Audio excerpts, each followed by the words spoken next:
Good evening, y'all. Welcome back to a Sunday night Electronics Bash class, fundamentals of electronics and programming, and Raspberry Pis and all kinds of fun stuff. I'm Jeff. Most of you know me by now, I suspect.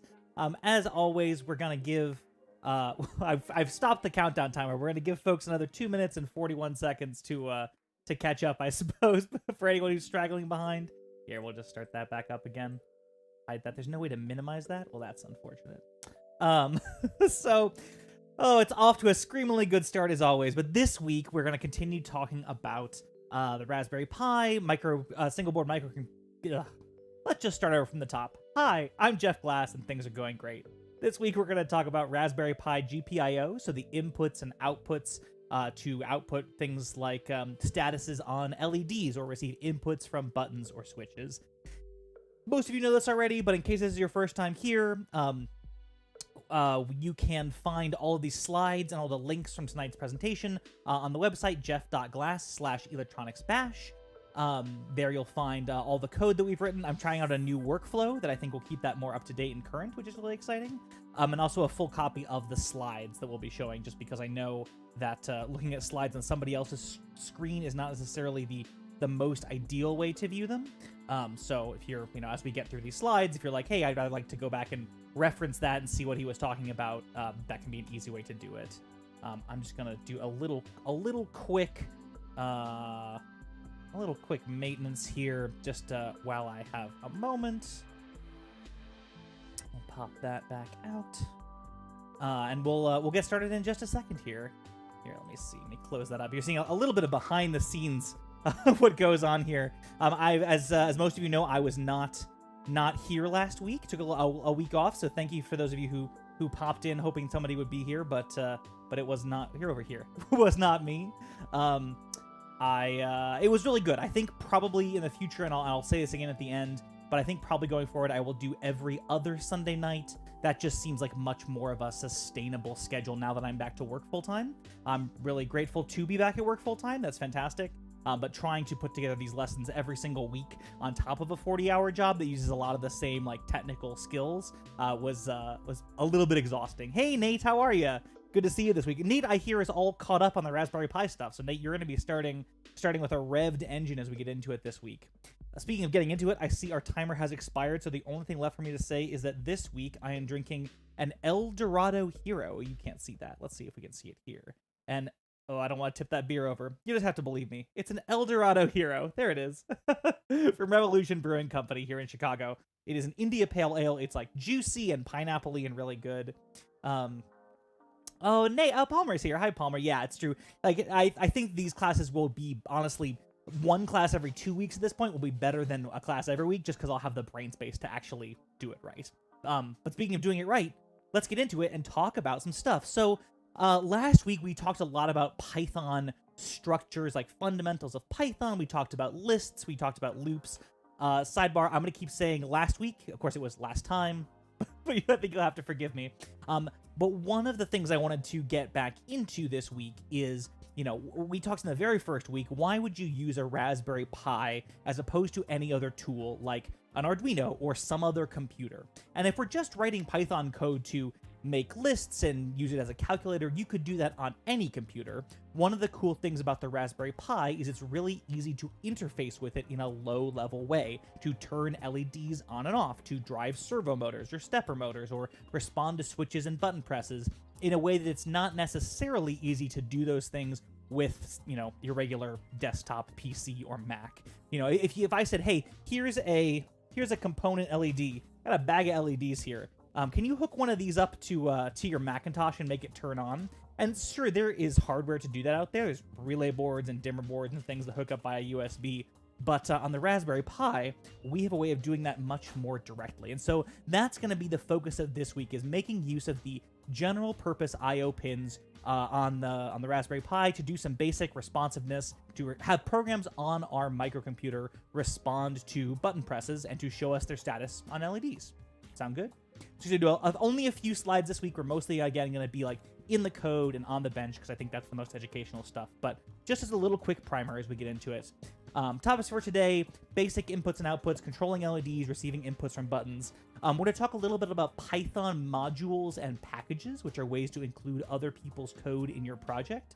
I didn't list it here. We're also going to just glance briefly off of object-oriented programming. We're not going to get super deep, but I want to plant a seed on object-oriented programming this week. It's a way of thinking about the objects of control in your software in a way that's slightly different to just writing a straight piece of code, if that makes... Well, if it doesn't make any sense, and it probably doesn't because that was kind of a loosey-goosey explanation, it will hopefully after we talk about it. So here we go. So the GPIO header is this here. I'll show you on mine. It's this 40-pin header that exists on the side of your Raspberry Pi board. It is standardized on all of the different kinds of Raspberry Pi. So whether you're running, this is a 4B, if you're running, a 3 or a 2, I think I cleaned up too much. I put my Raspberry Pi zeros away, but they all have this same 40-pin connector. The very, very first Raspberry Pis had a 26-pin connector, which was just the first 13 rows of this one. But they even kept things backwards compatible by just slapping on some additional pins for version 2 and onward. The connections on this Raspberry Pi header, and I'll show you a version of this diagram that's not flipped in a second here. This one is just nicely color-coded. Just to give you the sense, there's a lot going on in this header. You have some 3.3 volt power rails. You have some 5 volt power rails. You have some ground pins that are connected to the Raspberry Pi's ground plane. And then you have a bunch of GPIO pins. And a GPIO pin, a general purpose input-output pin, any of these can be inputs, any of these can be outputs. You get, I think, 20 of them, 21 of them. Someone can count. I mean, I guess there's GPIO 24 is here, but I wouldn't swear that we use all the numbers contiguously. Anyway, someone can count them up. We have a whole lot to play with. This diagram is color-coded by some of the other functions that we won't be touching on tonight. So, like the fact that this is also a UART, is a serial port on these 2 pins. These are the 2 pins you would use to talk to an EEPROM, a sort of external memory for the Pi. So this is a fancy diagram, but the next slide, this is what we'll be sort of referencing tonight. It's a little bit easier to read, and it just tells us, that pin 1, which is the pin closest to our... Get over there. Oh, it's going to be a whole nother night of wrestling with my stream controller. No, that's going to be a joy. I'll just click it like we exist in 1999. Pin 1 is over here by this external display connector. So we go pin 1, pin 2, pin 3, pin 4, pin 5, pin 6, and so on. Just like we see in the diagram here. So we have some power rails, we have some ground rails. All the grounds are the same. All the 3.3 volt rails are the same. All the 5 volt rails are the same. So if we're using a circuit where we need to make use of, say, a ground connection, it could be to any of these ground connections. There's just a bunch of them there, mostly for convenience. These couple down here that say DNC, I wonder if they've been populated in this other diagram. Let's see.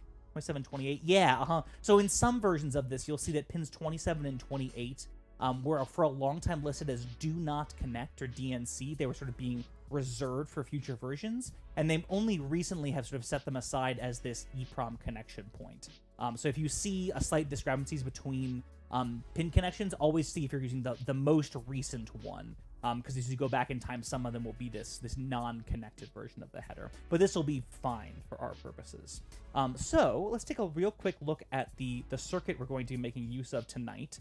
This will look really familiar if you were with us for the Arduino series of classes. Sort of a very basic LED driver circuit. We have our Raspberry Pi here. We have our GPIO pin, and we'll pick some. I've picked some that are close to each other, just for ease of use. We'll put a resistor and an LED in line, and remember that with LEDs, polarity matters. So we'll connect the anode of the LED, the longer leg, to our resistor, and the cathode of the LED will connect to one of those ground pins. So let's take a quick look at that on the table here. So I've got things sort of nicely color-coded, and you'll see that there's a button sneaking in here too, which will be for a button demo that we'll do later on. Well, we'll see I've got my 3 different LEDs here. My green, my yellow, and my red are all hooked up to individual GPIO pins here through yellow, red, and then I couldn't find a green connector cable, so green is blue, sorry, here. And then I've got them all tied back in to ground. Oh, I did. Wow, you know why I couldn't find a green cable? Because I was using it for my ground connection. That's very silly. Let me change that real quick. That's going to make me crazy. I'm going to make green my green. Try not to screw this up. So once again, I'm just using these DuPont wires, which are wires with a 0.1 inch connection surface. The easiest ones to use for breadboarding this would, of course, be ones that had a female header on them for connecting to your Raspberry Pi board and a male header on them for plugging into your breadboard here, but I don't seem to have any of those on hand. So instead, instead I'm making use of this little piece of header here that's sort of plugged into my board that's sticking up above that's giving me those connection points. Yeah, I'm sure everyone else is like, what are you talking about? There's no green wire. Well, as I say, it's going great tonight. So like I say, all of these 3 different connections are exactly this circuit. They're a GPIO pin connected through a resistor, through an LED, and to ground. And as usual, the ordering of the resistor and the LED does not matter. I think, in fact, on my circuit, my wire goes from a GPIO pin to the LED, through a resistor to this ground point, and then along this blue wire, because blue is ground, of course. Palmer says, we're talking about the color of ground wires. It, often, so in the States, green is typically ground.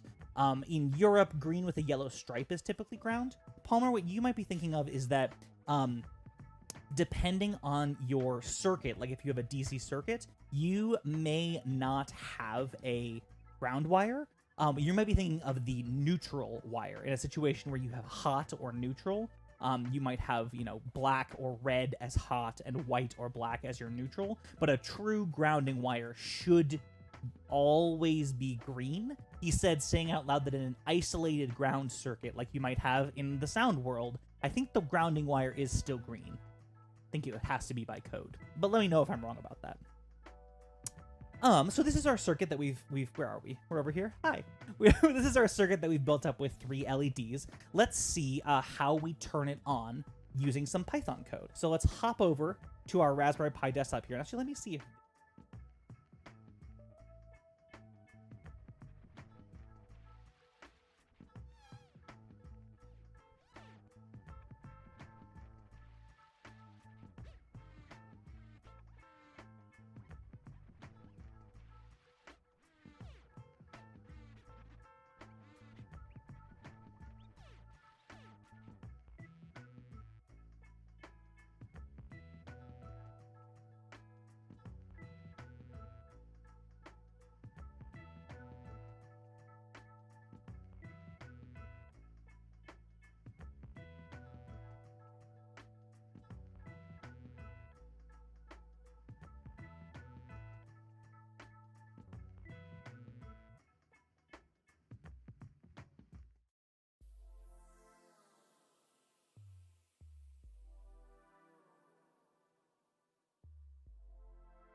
Testing 1 2 3. Testing 1 2 3. Ah, wrong.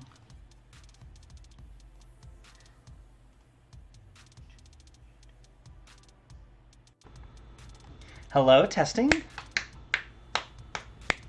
There we go. Can you hear the testing? Hey, excellent. Let's come back to here. All right. How bizarre. Well, once again, we'll be rolling with the microphone in this webcam here, which I think we've done once before. When the previous microphone also was problematic, so it's good. I didn't really have that much left to troubleshoot in my streaming setup here, so I'm glad to have something to work on now. Actually, speaking of, For those who are interested, I know, Chris, you've asked some questions before about like what the setup is here. I wrote up a whole blog post about what the streaming setup looks like and has sort of changed over time. It's linked in the description. It's also just on the Electronics Bash page if you're curious like what the actual setup looks like. It also gives you kind of a reverse shot of like what I see when I'm doing these things. It's a mess is what it is, but it might be kind of fun in any case. Ooh. Nate, if you want to send me a proper Stream Deck and microphone, I will take it. Because I think I've said before, I use the Stream Deck app, which I'm generally really impressed with. And I think probably the issue is like is the fact that it connects over Wi-Fi. And though I have a Wi-Fi extender in the office, I'm far from my proper router. So something is strange is going on there. So I suspect that's what's actually happening. Yeah, and microphone. So microphone. Yeah. Anyway, I'll get into the nerdery of it too. Let's get really quick back to this LED code because I haven't turned anything on yet on the workbench, and I feel a little bit bad about that. So, this is a whole stream about blinking LEDs, and we're 15 minutes in, and I haven't blunk any LEDs for y'all. So I think it's time I make that happen. Let me get this over here. So let me run this here code. And I will show you that it does indeed, as you might be able to guess from the fact that it says green LED.on at the end here.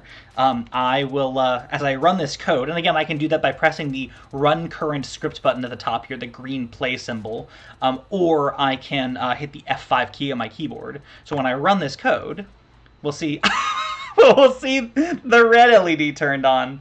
That's hilarious. So clearly I got my points of connection backward there. So before I change that, let me just run this other bit of code to turn that LED off. So my green LED actually I think is hooked up to connection point 12. And I will explain this all in just a second here. Oops. Green LED.on. And the green LED turns on. There we go. Oh, I want to get the Raspberry Pi up there too. There it is. RPi plus table. RPi plus table. Oh, I see. Whew.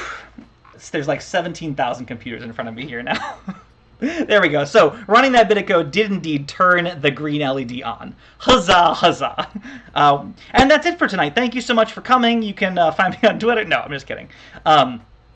Let's go back to the code, and I will show you just a little bit about how this works. So there's a few different things that we haven't seen before. One is this from gpiozero import LED syntax at the top here. Then we have this green LED equals LED 12, and finally green LED dot on with two quotation marks, two parentheses after it, and nothing else. So what are these three lines of code doing? Well, I'll tell you. We are importing first the GPIO0 module, and we'll talk in just a little bit more detail about modules and packages and libraries, but they're all different ways of including other people's code into your own code. So someone out in the universe has written, I think it might be actually Adafruit, the Adafruit folks, wrote a very nice library that hooks into some lower level functions on the Raspberry Pi CPU to allow you really direct control of its inputs and outputs so you can do things like turn on LEDs and respond to buttons. It'd be a real pain and really unnecessary for us to redo all the work that someone smart out there has done. So instead of doing that, we just import some of their code into ours, and then we can make use of it for ourselves. And the way that we do that is with this this from and import statement that we have here. So the GPIO0 is the package or the module or the library, and like I say, I'm going to make those terms specific in a little bit. That is the module that we're going to use, and for the sake of this example, we're only going to need the LED object from it. The GPIO0 has a bunch of different functions in it. It's got LEDs, it's got buttons, it's got all kinds of interesting things. In fact, let's look at the websites of documentation for it, which is linked in the slides if you just wanted to go take a peek. This is the GPIO0 documentation. You'll see if I come down to, say, API output devices, I have LEDs, I have pulse width modulated LEDs, dimming LEDs, which we'll look at in just a little bit. We have blinking LEDs, we have RGB LEDs as its own device, because that's a really common use case, where I change the color of something connected to my Raspberry Pi. We could put a buzzer on it that would make a buzz when we turn it on, a tone buzzer that plays a little melody, various things. So this library is super useful. And in Python, the way that we suck in parts of that code to do things with is with this import statement here.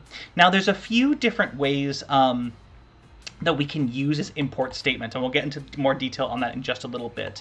But in general, it's good practice to only import the parts of a module that you need. So I can say, here, let me comment this out. You remember a comment, anything that starts with that pound symbol is commented out and is not used, right? If I try and run this code now, it says, I don't know what an LED is because I didn't bring in that other code, right?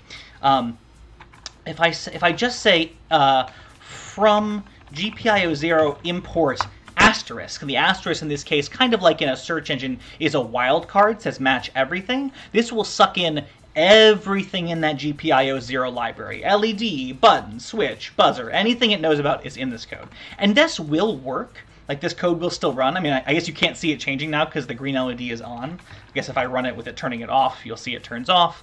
But this is sort of considered poor form in that, like, you know, some other library or even our own code might have the word, you know, the keyword button or buzzer in it for some other purpose.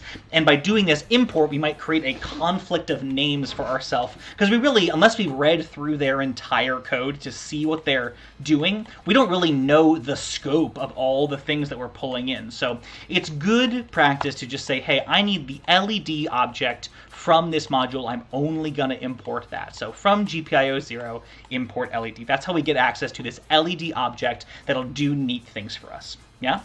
This next line creates an LED object. And this touches just briefly on object-oriented programming that I said we'd get into tonight. What this does is say, hey, I want a new object. I want a new object. I want a new LED object to be thinking of. And I know I need to give it at least one argument. I want to give it one parameter, which is just simply what pins it hooked up to. So now I have an LED hooked up to pin 12, and I want to call that green LED in this case. You can tell, you know, of course, it doesn't know that it's a green LED, as demonstrated by the fact that I messed up which the green and the red were to start with, right? But I have this new LED object. I'm going to give it a name that's descriptive so I know what it is. I'm going to say it's called green LED for now. And then once I have that object, I can use what are called methods, which essentially are functions or actions that an object can take to do various things to this LED. This object has a variety of methods, but the simplest are this on function or on method, which turns the LED on, and this off method or off function, which turns the LED off. Very straightforward and simple. We could always go and look at the documentation and see what all the methods that it has are. In fact, let's go do that. Just for interest's sake, we'll go to our gpiozero documentation.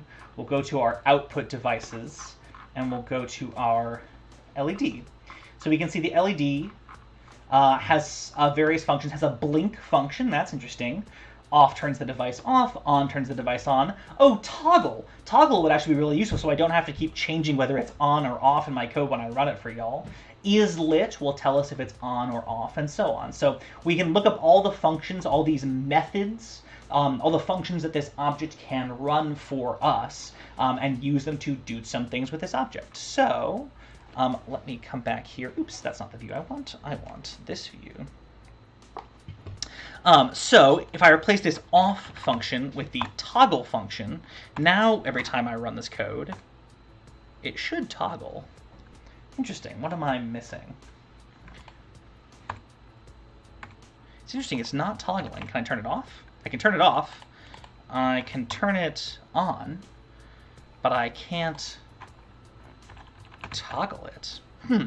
How strange. I wonder why that is. Maybe I have to set its state once first? I don't know. We found an unusual... okay. So it seems like if you haven't set its state at least once in your program, it won't actually toggle, which is interesting. But these are the kind of things that you find when you're running a new bit of code for the first time. Interesting. Should maybe report that as a bug. So in any case, so the three important parts of this code are using the import function to bring in someone else's code, someone else's module into yours, creating a new object with the syntax LED and the parameters that we have to pass it to specify where the LED is connected, assign it a name, and this name is a variable like any other variable. It's just a descriptive name that we're giving this LED object we're creating. And then we can have this LED object do things for us with the methods provided in its documentation. In fact, this is, we're all out of order this evening, but I think that's fine. Let me skip ahead to just make sure I'm not missing anything as we talk about some of these important things. A couple little things just on the import function, right? So there are sort of three different syntaxes to the import statement. This one at the top here is the one that I like to use most often. Like I say, we're only bringing in the specific objects or functions that you plan to use. If I'm not using button, there's no reason to have button brought into my code, for example. So say from gpiozero import LED, red LED equals LED pin it's attached to. Totally easy. You can also bring in the entirety of the module without that ampersand, without that asterisk. But if you do, since this basically says I know about gpiozero, but I don't know about anything in it. So when you create your objects, you have to tell them where they are. So you could say import gpiozero, red LED equals gpiozero.led. I don't like this syntax as much. I think it's a little verbose, but you see it in a lot of demo code. So if you see stuff like this as you're browsing through code and looking at examples on the internet, functionally it's the same. It's sort of a different place of defining where you're looking up LED inside gpiozero. Is it up here in the import statement? Is it down in the actual part of the code? And then, like I said, you can also bring in everything, from gpiozero import star. It's not great form, but you can do it. And especially if you're just experimenting and messing around, just bring it all in. It's totally fine. Chris had some questions. Is there a limit to variable names? Can you use underscore? Here. This is a great time. Come back to Raspberry Pi. This is a great time to use our interpreter, our shell down at the bottom here, to do some exploration. Remember that running code in the shell is just like running it line by line in our Python program that we're running sort of all together up here. So let's try some Python code. So I could say x equals, let's see, green LED, let's do a different one. Red LED equals LED 20, right? Doesn't print anything out, but runs just fine. I can say red LED dot on, and I turned my red LED on here. I still have the rest of this program that ran earlier. I can say green LED dot off and turn that LED off. That's great. Let's define another one. I have this yellow LED. Let's call that yellow underscore LED. Let's capitalize that, equals LED. And I think that's on GPIO pin 21. Yeah, and I'll do yellow LED dot on. Yep, underscores are just fine. If memory serves, variable names can include letters, numbers, and underscores, dashes? I'm not sure if they have dashes. Interestingly, Palmer, I think toggle will now work from the shell because I've already run some commands on green LED.toggle.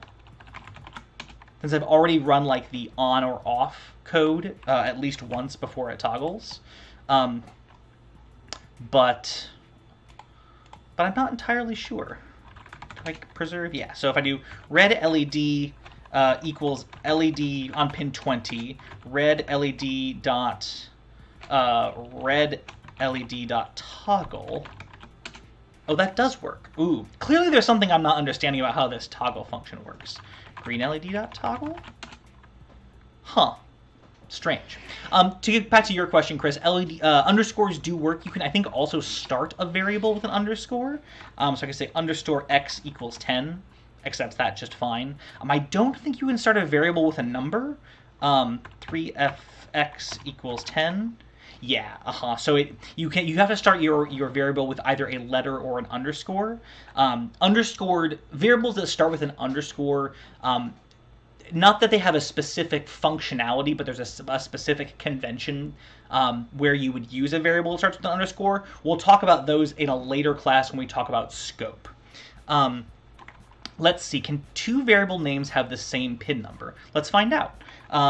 Here, let me run this code just to clear some things out. we'll just import LED. We'll say red LED equals LED on pin 20. Other red LED equals LED on pin 20. Aha! It says pin 20 is already in use by gpiozero.led object, right? So it's not allowing me to create two separate objects with the same LED pin. Fair question. Now, what I could do, and there might be some programming reasons to need to do this, I could say red LED equals LED on pin 20. I could say, let's see, I'll create another LED. Yellow LED equals LED on pin 21. I can say, let's say I needed to later on make a choice about which LED I was going to use, and I chose the red one. I could say my LED equals red LED, and then because those two objects are equal, I can say my LED dot on, and it turns the red LED on, right? And you see this.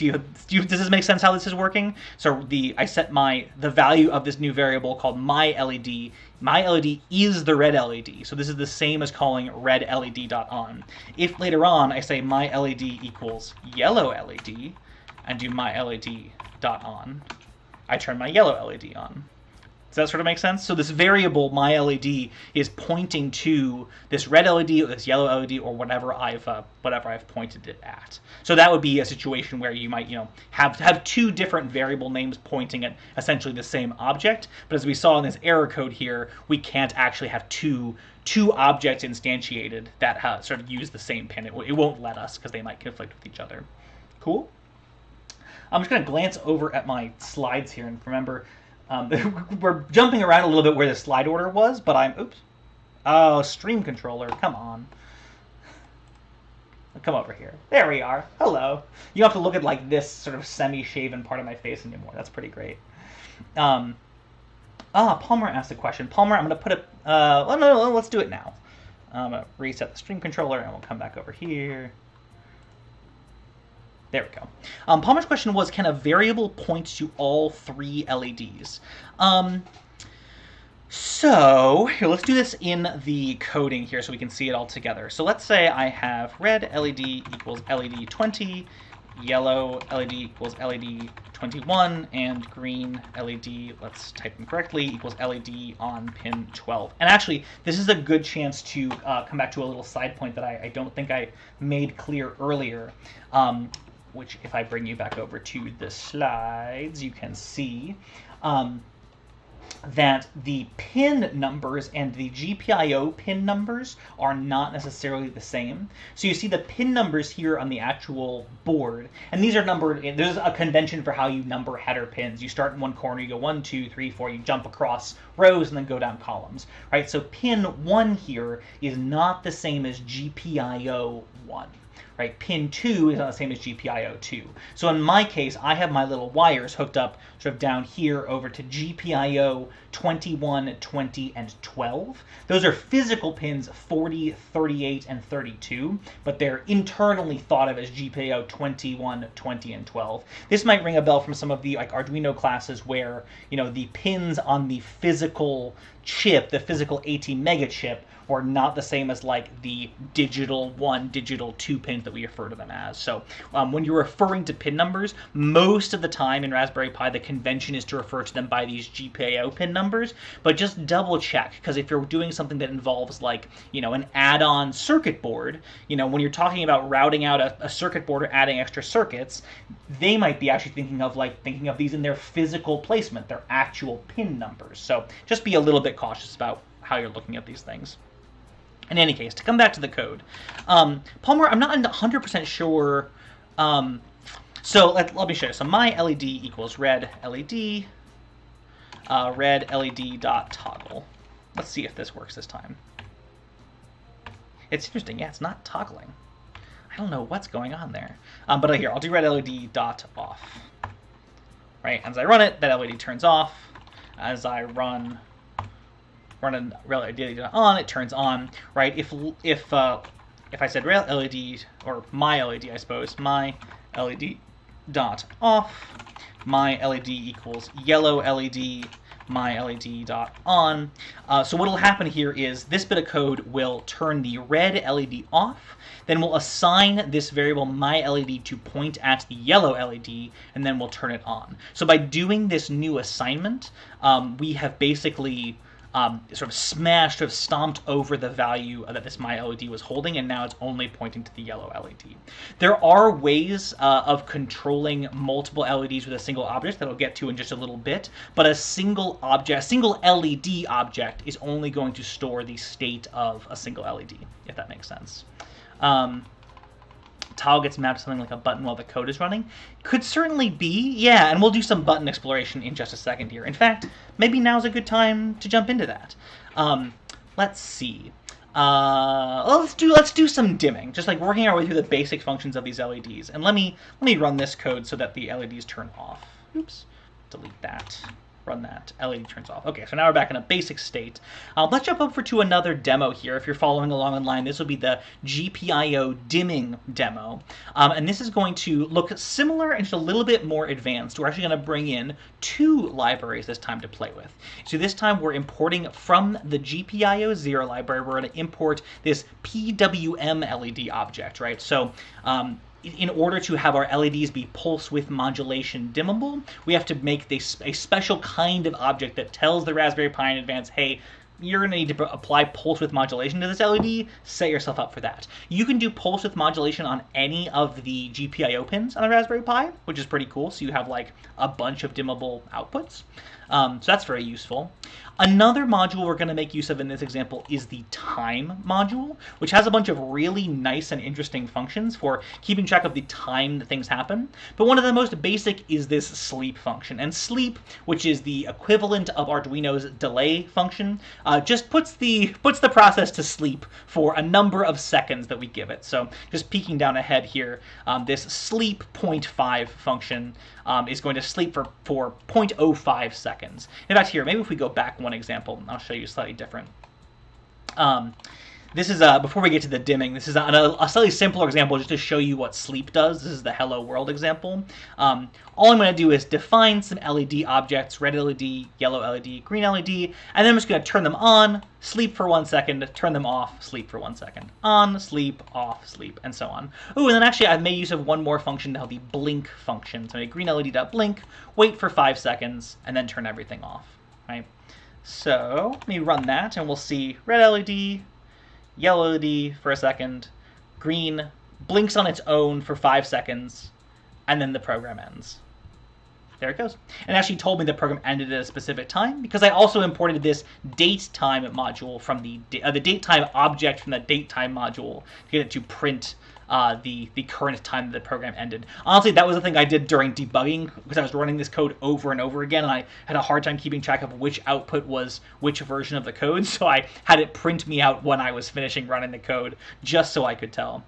Chris, is it interesting that it's seconds and not millis? Yeah, so part of the reason for that is, when you're working on an operating system like the Raspberry Pi is running, you're not necessarily going to be able to take actions with maybe with millisecond precision, but certainly not microsecond precision, because the CPU is always skipping around to do other things, to look at the keyboard, to update the display, to save a file, to make a backup, and all these other things. So when you're talking about you doing something that's sort of time-based, in the Raspberry Pi setting, for a very basic function like time.sleep, and there are ways of scheduling things much more precisely, or somewhat more precisely, but in our case, sleep is really meant to really just do a basic, wait 5 seconds, wait 10 seconds, wait a minute, as opposed to sort of doing that millisecond resolution that we're used to in Arduino land. If you're doing something that needs millisecond precision, that might be a good chance to look at whether a microcontroller, as opposed to a single board computer, is the right solution for you. Throwing back to our first Raspberry Pi chat of a few weeks ago. So hopefully sleep makes sense, right? It's just saying, hey, wait around for a few seconds, and I use it just so we can see the red LEDs and the green LEDs turn on and off, right? Straightforward enough. So skipping back to our dimming example here, we'll see it looks fairly similar. We've defined this time just 2 LEDs, and we'll see this time I've made them this PWM, this pulse width modulated LED type. Still on the same pins, GPIO pins 20 and 21. And I'm also starting with this dimming level variable, and I'm just going to start it at 0. I'll skip this line for just a second here. Maybe I'll comment that out. And then down here, I'm doing a while loop, which you'll remember from last time. Will just run as long as the statement that follows it is true. This is a little hack that you can do if you want your loop to run forever. You can just say while true, right? So we're used to thinking of while loops like while, is there fire equals false. Right, something like that, where we're sort of doing something until the fire alarm goes off, and maybe in this loop we're checking the fire alarm and updating this variable. But if you just want to loop forever, you can just say while true, and it will. And I'll show you how to break out of this in a couple of different ways as we run it here. Inside this loop, we're going to increment that dimming level variable a little bit. You'll remember this plus equals operator just adds whatever value was on the right side here to the variable on the left side. And then because our dimming value in this case is going to be between 0 and 1, where 0 is all the way off and 1 is all the way on, if the dimming value exceeds 1, I'll just start it over at 0. We're going to set the value of our red LED, so red LED dot value, equal to that dimming level, which again is slowly creeping up with this dimming level function. And then I'm going to sleep for 50 milliseconds, just so we're not going through this loop too quickly. Right? So if I run this code, you'll see here, I'll come to the table, you'll see that our red LED slowly grows in brightness. Ooh, you can kind of see the PWM flicker there as the camera's frame rate doesn't quite line up with its PWM frequency. So it starts at 0, fades up to full, and then when that value exceeds 1, which is our maximum brightness, we start over again at 0. Right? Fairly straightforward. So a slightly different thing here than we were doing with our LED.on and LED.off. Rather than using a method or a function of a variable to take an action, in this case, the way that this library writer has chosen to make this work is we're changing a and sort of intrinsic parameter of one of these PWM LED objects. And the way that we can tell that we're doing that is that we don't have our parentheses here. If we have our parentheses, then this is a function. This is something we're going to do. Without that, with just, red LED dot value naked, this is sort of an intrinsic characteristic, and what we would call an instance variable that belongs to this red LED object. And I'm just going to access it directly and change it to be my new dimming level, right? So as I run that again, we can see it does its little nice fade up here, up, and resets back to 0, right? Straightforward enough. I guess this is that would be a more interesting view. There's also a couple other useful functions to use with LEDs that we peeked at a little bit earlier here. We saw the blink function that will automatically blink your LED, which could be a really useful thing if what you want to do is just like catch a user's attention. We can also use this pulse function here, which on its own just causes the LED to pulse. So if I run this code, we should see our yellow LED fading up and then fading down. Let me get you a little closer view. Fading up and then fading down, right, on its own. I can also provide it a couple of arguments in the same way that when I created my PWM LED object up here, I fed in some values, some numbers to define some characteristic of that object. In this case, the pin number it's attached to. Down here, the pulse method, if I don't give it any arguments, it has a default, I think, 1 second up and down time. But if I give it some arguments, I can say, well, the fade in time and fade out time can be different. So I'll maybe say fade up, fade in 2 seconds, and then down in half a second. So if I run that code, we'll see now that we're fading up very slowly and then fade out. So about in and out, and so on. Chris asks a question. Is the speed of how fast it fades based on how many things the Pi is trying to do? If there are many other processes, is it slower? Good question, Chris. In this case, the answer is no. And that's because this sleep function, sort of wait around and do nothing function, is written in such a way that it takes into account the fact that this program is not going to continually have the CPU's attention to be doing something. Rather, it will say basically I'm going to do nothing until the time is 50 milliseconds in the future from when I call this function, and then I'll continue running code. So, I mean, I suppose if you were running so many things that your CPU couldn't get back to this function within 50 milliseconds, then yes, things might be somewhat delayed, but your CPU would have to really be chug-a-lugging. 50 milliseconds in CPU time, especially for some really simple Python code like this, is an eternity. So I wouldn't expect to see this noticeably slow down if you were doing a lot of other things in the computer. Fair question, though.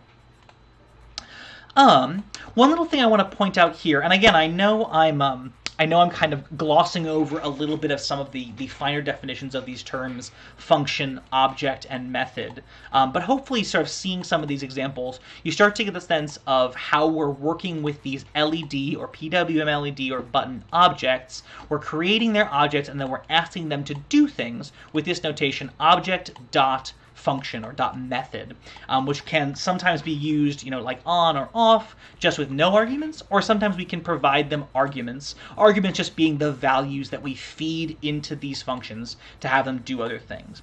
You'll notice here a cool feature of Python that we haven't seen before, which is that you can pass in named arguments. So in C or another language, you might be used to function calls that look something more like this, where you just have a list of numbers or values or strings or other objects or what have you, and everything is sort of you have to understand what each number does or each object does positionally, right? You say, okay, well, the first number is this and the second number is that. In Python, we have this cool thing where we can pass these arguments with their labels, and this is a really nice way to say, like, oh, I now see what that number 2 means, what that number 0.5 means. It also frees us of the need to have them in any specific order. So if I put, say, the fade out time first, because these are labeled with what kind of value that they are, Python says, well, that's fine. I don't care what order you give them to me, and as long as these names make sense to me, I can run this code just fine. If you were looking for like what these possible parameters could be, the place you would go, as usual, is to the documentation. So let's come back to our GPIO0 library here, and I will scroll down to the PWM LED class and see if we go to the pulse function that we've been using. We can see it takes 3 possible arguments here. Let me zoom in on that just a little bit. Oops. Come back to it there. There we are. It takes 3 possible arguments here. Fade in time, fade out time. Actually, it's 4. N and background. And it explains to us a little bit below what each of those parameters would do. And nicely, it shows you in the definition up here and also down in the parameters that they are all given default values within the function definition. So the default fade in time is 1, the default fade out time is 1, N, which represents number of times to pulse, it defaults to none, which is to say loop infinitely. And should it run in the background, or should the program wait until the pulsing is done and then carry on? The default is that, yes, it should run in the background. And because these all have default values, that means we don't need to provide them if we don't want to. This is why we can run the pulse function with no arguments, is because these all have, if we don't give these arguments any value, then we can just call the function with no arguments and it will work just fine, right? So we could do a pulse function with just pulse. That will run just fine, and pulse is for us. So let me get the table back up there. I can call them with any combination of the arguments I want. I could say n equals 3, right? And that will pulse 3 times the default fade rate and then stop. 2, 3, and it's done, right? A useful thing. So because these all have default values, that's how we know we can choose whether to override those default values with our own or not. This is slightly different from, let's say we had let's look at like the constructor for a PWM LED, which is basically another little type of function, right? This bit of code here, this gpiozero.pwm LED, is the bit of code that defines what we have to do with when we're instantiating our object. So PWM LED here, that's this function here that creates this pulse width modulation LED. And we'll see that it can take a bunch of other interesting arguments too that we haven't provided, but this pin argument here, the very first argument, doesn't have a default value. There's no equals something here, which means that when we call this PWM LED function to make this object, we have to provide that variable. Provide that argument, I guess, to this function. Does that sort of make sense? In terms of how these functions can have multiple possible arguments, some of which you always have to provide and some of which you don't. Yeah. So that's basically how you dim LEDs in the Raspberry Pi. You create this PWM LED object and you set the value of it to some value between, oh, I'll bring it back in here, between 0 and 1, and that will dim the LED up and down. Cool.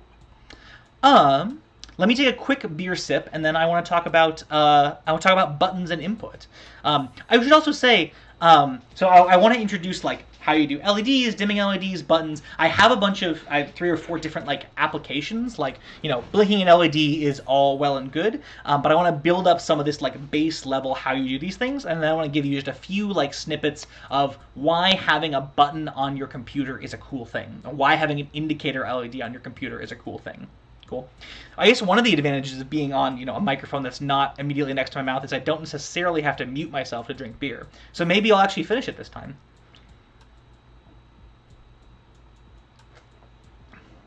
Chris, it seems easier to make LEDs dim in Python versus Arduino. In some senses, yes. You do have a couple of additional limitations, I suppose, which maybe now's a good time to talk about. Thank you for providing the segue, Chris. Let's talk just a little bit about voltage and current on the GPIOs on the Raspberry Pi. The Raspberry Pi is a 3.3 volt system.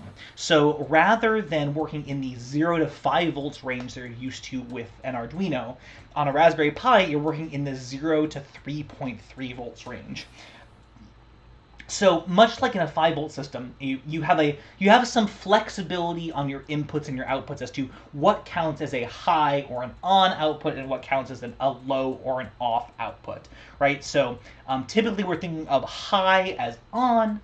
That can be anything from about 2 volts up to 3.3 volts. Low or off is anything from 0.8 volts and below. And your outputs, you know, when you're trying to turn a pin on, when we do that LED.on statement, we're going to get to at least 2.4 volts output, but ideally as close to 3.3 volts as possible. We do have an overall current limit that our GPIO pins can provide. We're looking at a max of about 16 milliamps per pin and 100 milliamps total, which is a lot less total maximum current than something like an Arduino can provide. And that's just a limitation based on like the fact that the GPU on here, the CPU that's doing the actual calculation, is not really, you know, manufactured with the goal of, like driving a bunch of LEDs. It's meant to like go into phones and do calculations and provide a little bit of power to various LEDs, but it's not meant to like drive, you know, servers and lots of output devices in the way that a microcontroller is manufactured, knowing that it's going to have to source or sink a fair amount of current to do useful things. So that's just one of the limitations you have there. I would also say, Chris, in my estimation, it's not that much different to like dim an LED on an Arduino versus a Raspberry Pi. I'm wondering if maybe you are just more familiar with the dimming process now and it just feels easier because of all these cool classes you've been attending. And having tooted my own horn, let's carry on to more examples. Let's talk about inputs. Some really simple examples using a button, which is another object provided to us by the gpiozero library. Just a little thing to point out syntactically here, if you are importing multiple objects from the same module, you can do this thing where you just separate them by commas. So from the gpiozero library, bring me in the LED object and the button object, right? I don't have to have a separate line for each of these things from gpiozero, import, button. I think this will also work. Yeah, runs fine, but, oh, import LED, oh, the comma shouldn't have been there. Let's see. Yeah, runs fine. But it's cleaner to just say, hey, here's all the things that I want to bring in from that particular library. Oh, hilariously, I don't know why. But anyway, oops. Which keyboard is that?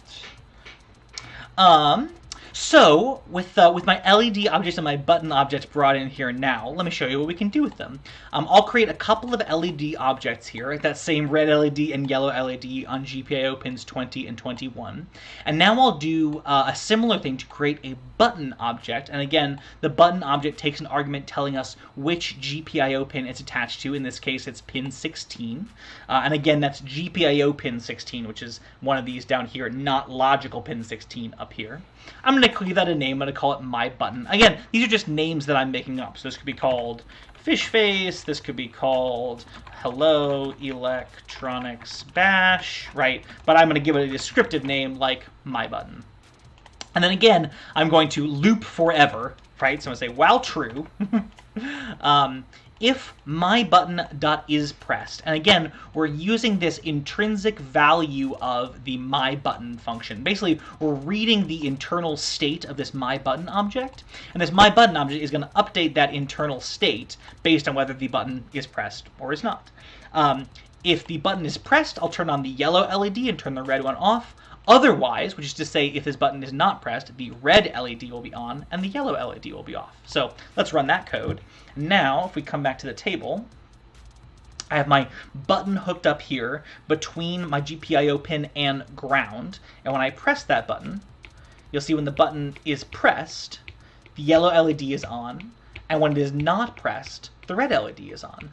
Now, this is a slightly inefficient way to run this code, right? Because I'm not just changing the state of the LEDs when the button is pressed for the first time and released. Basically, every time we go through this loop, you know, if a button was pressed last time and it's still pressed, it's still trying to turn that LED on, and it's still trying to turn that LED off, even though it's redundant, right? Even though it's already on or it's already off, right? This is not a particularly clean bit of code. It's just to show how the button object can be read in a Raspberry Pi situation, right? So now we have the ability to, on our computer, which again is a computer, right? It has a desktop, it has a text editor. Now this computer, which is, you know, like your desktop PC, has a button and some LEDs hooked up to it, and I think that's pretty cool.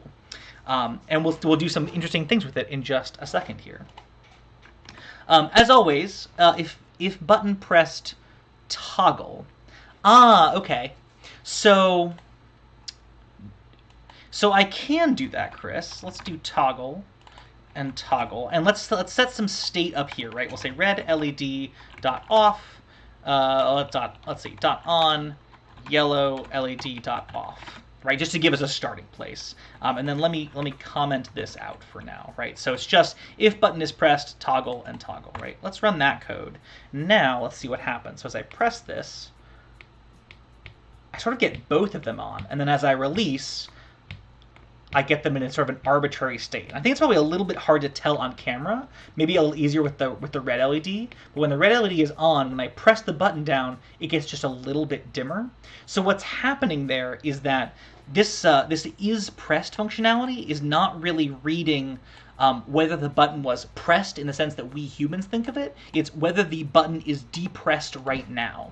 And so what's happening is every single time we go through this loop, which might be hundreds, thousands, or millions of times a second, it's saying, hey, is that button currently being pressed by Jeff Glass's finger? If so, swap the state of the red LED and swap the state of the yellow LED.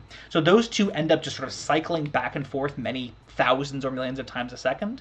And then when I release the button that becomes not true, we stop toggling, and whichever state we ended up in is the LED that remains on, right? So if we wanted to make use of this toggle functionality, which we might have a good reason to do, we might need some debouncing method, right, which is a way of telling whether a button has recently been pressed or not. Because we really only want this to toggle once per time that my finger presses the button. Like, what we want, I think, Chris, is like, I press the button down, it toggles, I release, I press again, and it toggles. I guess debounce is not quite the right word. State management is more really the thing I would say. So let's say the initial state of our LEDs, let's say my button equals button, and I'll say, let's see, last state equals Let's take a look. Let's do this example really quick. This might be an interesting programming puzzle solving example. I want to get us on a little bit to bar graphs and then to applications, but I think this is worth a little diversion of how, faced with a question like this, how you solve this problem. So I'm going to go, as I always do, to the documentation. I'm going to go to my button object, and I'm going to look at, let's see, the is pressed. Let's see, is pressed returns true if the device is currently active and false otherwise. There's also an is held method, which is kind of fun. Hold repeat when held will be executed. So you could hold. You could have a function that, much like when you hold a key down on your keyboard in a text editor, initially types one letter and then starts typing many letters, right? So like my keyboard here, when I press the J key, initially types one J, and then after a certain amount of time starts typing a lot more J's. We can emulate that. Wait for release. Wait for press. Wait for press is kind of interesting. Let's try this wait for press function, which seems like it will just pause until the button is pressed. Let's see how that works. This is kind of a lot of like what the process of learning about a new library is. It's just like, hey, that's an interesting, useful function. Let's try it. So let's, instead of this if statement, we'll do my button dot wait for press. And then I need to unindent there, and I'll run that code. Come back to the table. Okay, so again, we're having that same issue where the code really is pausing there, waiting for me to press the button, but while I am pressing the button, it's looping over and over and over again. So that's not quite what we want there. Let's undo those changes.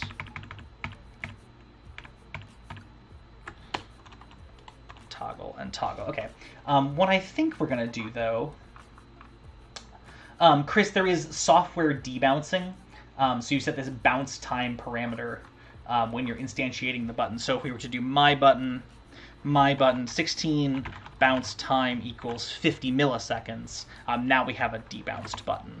But again, we don't really, I guess we could see if just debouncing it to 1,000 seconds helps. Let's see. Show me that table. Yeah, so though the button is debounced, we're still getting that situation where as long as it's held down, it's still, the is pressed function is still saying, yes, it's pressed right now. So that's, again, not quite what we want. What I think we want to do is press pull up value when held, when pressed. Here we go. The function to run when the device changes from inactive to active. That might be a useful thing for us. Well, let me put a pin in this example, Chris, because I think this, I'm gonna notate myself here. When pressed parameter is what we're going to use, which is going to give us the ability to use some user-defined functions to get, I think, the functionality that you're thinking of. But I want to put just a little pin in that because we haven't talked about user-defined functions yet, but we're going to in one of our next examples. So let's look at a couple more examples. Let's look at the bar graph module, the LED bar graph module from gpiozero, just because it's super cool. Chris, Chris, I took your example and kind of turned it into a whole more complicated thing. If you can't tell, like, part of the joy of programming, as you nerds know, is like, oh, here's a cool thing. Oh, I didn't know it could do that. Oh, I'm gonna go kick around in the documentation for a little bit. So, as always, there'll be multiple ways to solve that problem, but I think we might have an interesting thing to learn about using this additional parameter to do it. But we'll come back to that in a sec. We're going to use this LED bar graph option to make some, as you might expect, LED bar graphs. The LED bar graph object is really interesting from what we've seen so far in that it can take as many numbers as we have LEDs to control, right? So I could create an LED bar graph option that just creates, a LED bar graph with a single LED, which wouldn't be terribly interesting. But I'm going to create one with the 3 different LEDs that I have. And then just like the pulse width modulated LED, I can set the value parameter of my object, so graph.value, to a value between 0 and 1.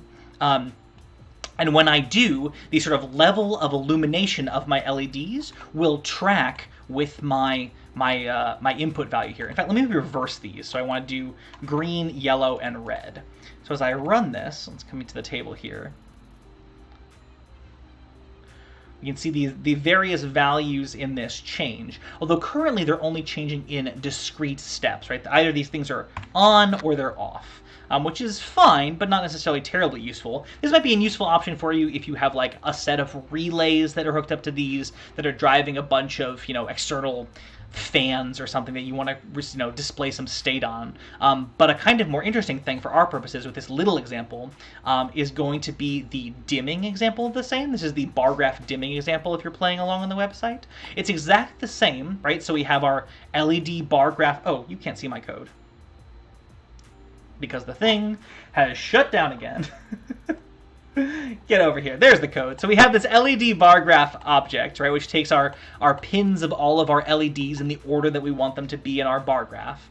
But it also takes this additional parameter called PWM.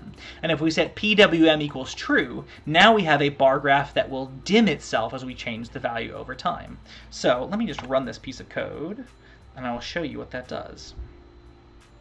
So as we bring you back to the table here, and this is going red, yellow, green in this order, we can see we're fading up and down from nothing to red to yellow to green, and then back down to 0. Red, yellow, green, yellow, red. So we have this little 3 LED status indicator, if you will, which I think is super adorable. And just to look at the code that's making that happen, right? So I changed the dimming on the graph by setting the graph.value variable. I'm also going to use that sleep function from the time module again, just to slow things down a little bit. And I defined a variable to tell me how long I want to sleep between each step of dimming, just for convenience sake. While true, right, I want it to loop forever until I stop it by myself.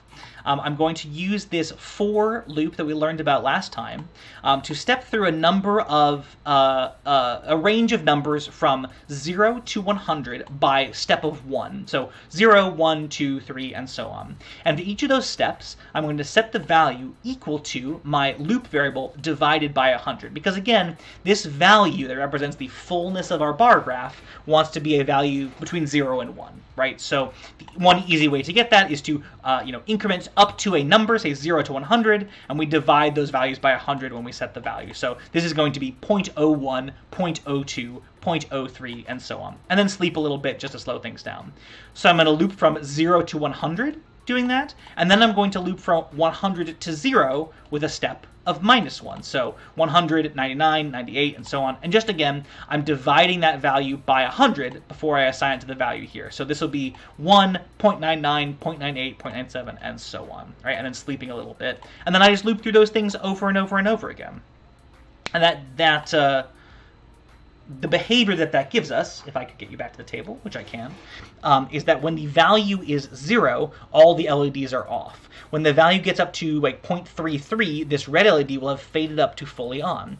When the value is between 0.33 and 0.66, this yellow LED will be fading on. And only when it's above 0.66 or 0.67 will this green LED start fading on proportionally to the value that I have. So this is a really easy way to make like little interesting like view meters or something that show us the status of something going on in our program, in one of our processes, or something like that.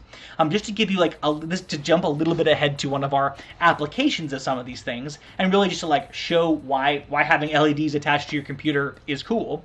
I'm going to just give you a little peek at the system monitor example. You can also download this from the website. You can dig into the details if you want, but just know that I'm using an additional module that gives me access to things like the CPU processing percentage that the Raspberry Pi is currently using, or things like the internet traffic flowing in or out of the device, and I'm using that to drive my bar graph. So let me comment out this example. I think I want to start with the networking example.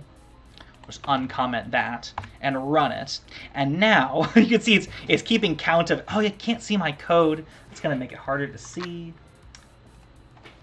Now that I have more monitors to deal with, my a bit of my workflow of like where my eyes go when I'm switching between things is a little bit off. Not sure if you can tell. I'm sure you can. In any case, this let me get the table back up here too.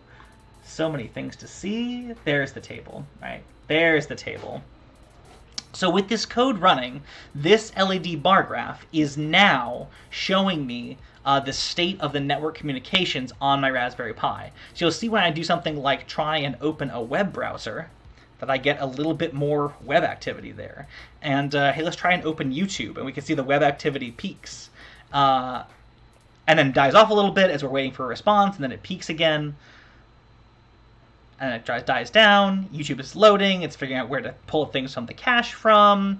Flashes a little bit more. So like this is just a really simple example of how having these inputs and outputs gives you like some real-time, functionality of things that are happening on your computer. Oh look, it's recommending for me that I watch my own electronics bash class.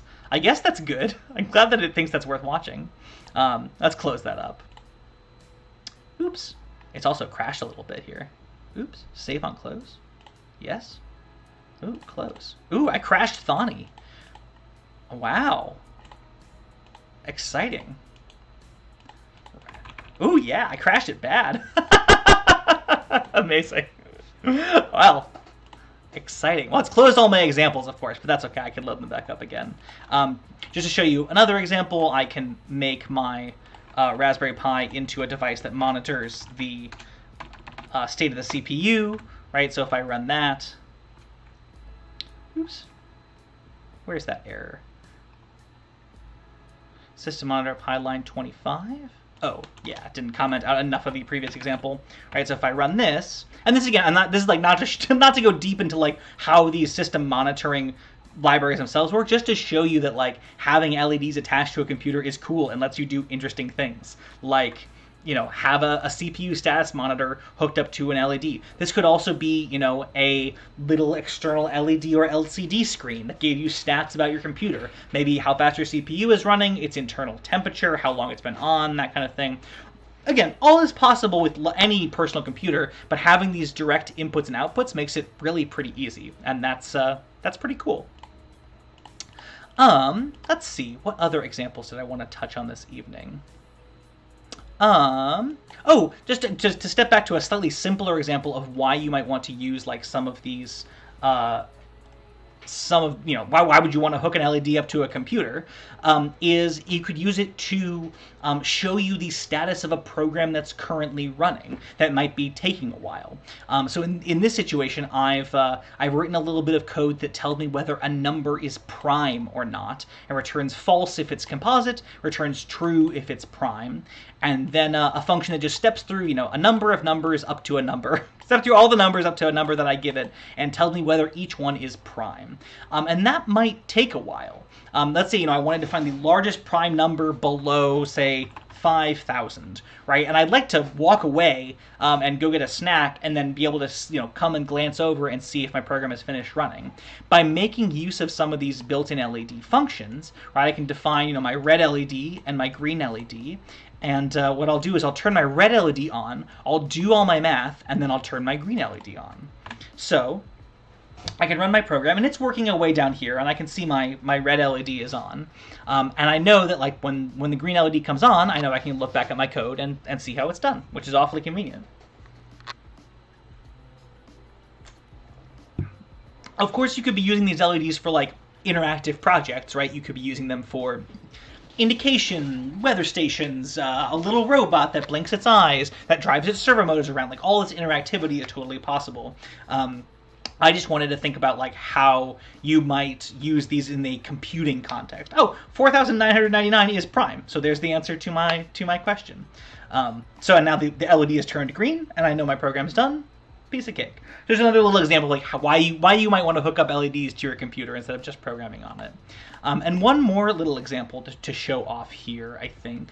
Oh yeah, just like starting to think about how we might build interactive programs in a digital sense, in addition to a physical sense.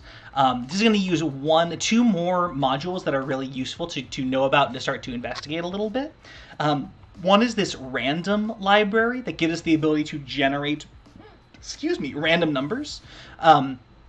The other is the Sis Library, which gives you access to a variety of system-like functions, like quitting a program, like opening a new window, stuff like that. And it's written in such a way that if you run this code on a Raspberry Pi, or on a Mac, or a Windows machine, or a Linux machine, or a Unix machine, it should, in general, work, right? So the process of killing or quitting a program on Linux versus on, say, a PC are kind of totally different processes, but the Sis library says, if I use my exit function, I want you to quit this program, and it knows, oh, I'm on a Raspberry Pi, this is how I quit a program, this is how I end a process here, right? Sort of abstracts that out for you.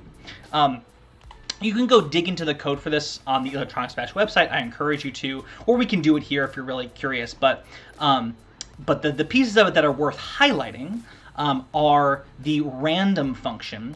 The random function here, I'll just do it down in the shell here. I'll do from random import the random function and the seed function. When I call the random function, I get a random number between 0 and 1.